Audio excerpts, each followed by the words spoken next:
ঈদ এসে গেছে আমাদের একেবারে দোরগোড়ায়। ঈদ উপলক্ষে রাসূল আকরাম সাল্লাল্লাহু আলাইহি ওয়াসাল্লামের বেশ কিছু সুন্নাহ রয়েছে, কিভাবে আমরা ঈদ কাটাবো, কিভাবে ঈদের সুন্নাহগুলো পালন করব। প্রথম কথা হলো, যখনই ঈদের চাঁদ দেখা যাবে, ঈদের চাঁদ দেখা যাওয়ার পরে আমরা তাকবীর শুরু করব। তাকবীর শুরু করব কি, আল্লাহু আকবার, আল্লাহু আকবার, লা ইলাহা ইল্লাল্লাহ, আল্লাহু আকবার, আল্লাহু আকবার, লিল্লাহিল হামদ। কোন কোন হাদিসে আল্লাহু আকবারের সংখ্যা বেশিও বলা হয়েছে, আল্লাহু আকবার, আল্লাহু আকবার, আল্লাহু আকবার, লা ইলাহা ইল্লাল্লাহ, আল্লাহু আকবার, আল্লাহু আকবার, লিল্লাহিল হামদ। এভাবে তাকবীর আমরা পড়ব ঈদের চাঁদ দেখা যাওয়ার পর থেকে নিয়ে, তখন পর্যন্ত পড়ব ঈদের দিন ঈদের নামাজ শেষ হওয়া পর্যন্ত। ঈদের নামাজ যখন পড়তে আসবো, তখনও পথে আসার সময় আমরা তাকবীর পড়তে পড়তে আসবো। তো এটা হলো ঈদের 1 নম্বরের সুন্নাহ এবং গুরুত্বপূর্ণ সুন্নাহ, বেশি বেশি কি করা, তাকবীর পাঠ করা। দ্বিতীয়ত সুন্নাহ হলো গোসল করা। এটা বলার প্রয়োজন নাই, তারপরও আমরা আলহামদুলিল্লাহ সবাই গোসল করি, তারপরও যেহেতু হাদিসে রয়েছে গোসল করব আমরা ঈদের দিন। কেন গোসল করব? কারণ ঈদে অনেক লোক সমাগম হবে, আমার গায়ের গন্ধ যেন আরেকজনের কষ্টের কারণ না হয়, যত সম্ভব গোসল করে সুগন্ধি ইত্যাদি ব্যবহার করে চলে আসব। তৃতীয়ত হলো ঈদগাহে আসার আগে, এই ঈদে অর্থাৎ ঈদ উল ফিতরে কিছু নাস্তা খেয়ে আসা সুন্নাহ। সেটা খেজুর হতে পারে, মিষ্টি জাতীয় কোনো খাবার হতে পারে, এটা খেয়ে তারপরে আমরা ঈদগাহে আসব। একটি গুরুত্বপূর্ণ সুন্নাহ হলো ঈদের দিনে ঈদের নামাজ যদি কোনো উন্মুক্ত মাঠে পড়া যায়, সেটা খুব বেশি উত্তম এবং সুন্নাহ। ঈদগাহে যদি কোনো ঈদের নামাজ ঈদগাহে বা কোনো মাঠে পড়া যায়, অবশ্যই মাঠের মালিকের অনুমতি সাপেক্ষে, রাস্তাঘাট বন্ধ করে দিয়ে নয়, তাহলে সেক্ষেত্রে এটা অনেক বেশি উত্তম মসজিদে ঈদের নামাজ পড়ার চাইতে উন্মুক্ত জায়গায়।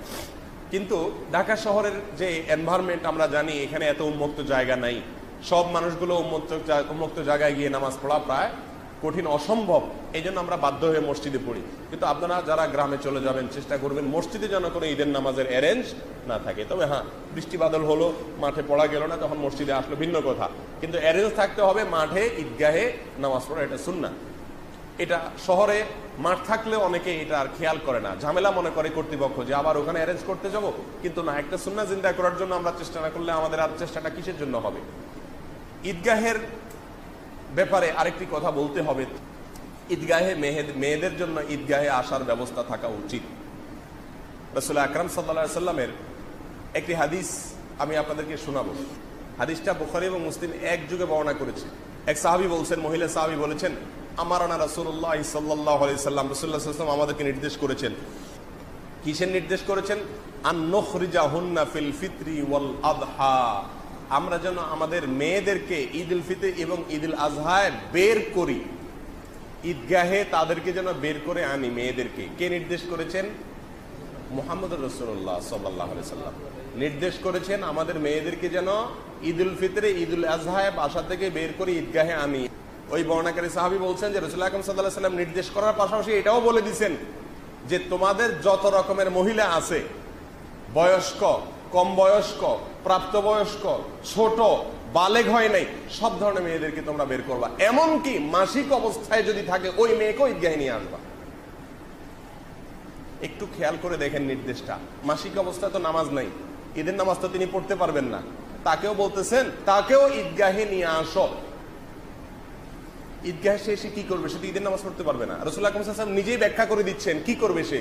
বলছেন যে সে নামাজ পড়তে পারবে না, কিন্তু আল্লাহর জিকির হবে, তখন সে জিকির করবে, আল্লাহর রহমত নাজিল হবে, সেখান থেকে সে ভাগ নিবে। মাসিক অবস্থায় যে মহিলা, সেও বাসায় বসে থাকবে না, ঈদগাহে আসবে। কার নির্দেশ এগুলো? মুহাম্মদ সাল্লাল্লাহু আলাইহি ওয়াসাল্লাম। এরকম এতটা ব্যাখ্যা করে করে, বিশ্লেষণ করে করে সব শ্রেণীর মেয়েদেরকে, পবিত্র অপবিত্র সব মেয়েদেরকে, বড় ছোট সব বয়সের মেয়েদেরকে, এমনকি বালেগ হয় নাই সে মেয়েদেরকে পর্যন্ত ঈদগাহে নিয়ে আসতে বলছে। আমি কিন্তু 5 ওয়াক্ত নামাজের মসজিদের কথা বলতেছি না। 5 ওয়াক্ত নামাজে মসজিদে মেয়েদেরকে নিয়ে আসার ব্যাপারে রাসূল উৎসাহিত করেন নাই, বরং সেখানে রয়েছে তিনি বলেছেন ওয়া বুয়ুতুহুন্না খায়রুল লাহুন্না, তাদের জন্য বাসা নামাজ পড়া উত্তম, মসজিদে না এসে। 5 ওয়াক্ত নামাজের ব্যাপারে কথা বুঝে আসছে। কিন্তু ঈদগাহে ঈদের নামাজটা স্পেশাল, এখানে মেয়েদেরকে আসার জন্য রাসূল সাল্লাল্লাহু আলাইহি ওয়াসাল্লাম নির্দেশ করেছেন। আরো মজার বিষয় আছে এখানে। এই হাদিসের শেষে এসে বর্ণনাকারী জিজ্ঞেস করতেছেন, ইহদানা লা ইয়াকুনু লাহা জিলবাব, ইয়া রাসূলুল্লাহ, আমাদের মধ্যে কোন কোন মহিলা আছে যাদের ওড়না নাই, ওড়না না থাকার কারণে তারা তো পর্দা করতে পারে না, ইয়া রাসূলুল্লাহ, পর্দা তো ফরজ, তাহলে তারা কিভাবে ঈদগাহে যাবে, তাদের তো ওড়না নাই। তখন রাসূল আকরাম সাল্লাল্লাহু আলাইহি ওয়াসাল্লাম জবাব কি দিয়েছেন দেখেন। তখন তিনি বলছেন যে তার বোনে যেন তার নিজের ওড়নার ভিতরে তারা ঢুকায় নেয়, তারপরে যেন ঈদগাহে নেয়। আপনি আমাকে বলেন এর চাইতে বেশি গুরুত্ব আল্লাহ রাসূল কি দিয়ে বুঝাবেন?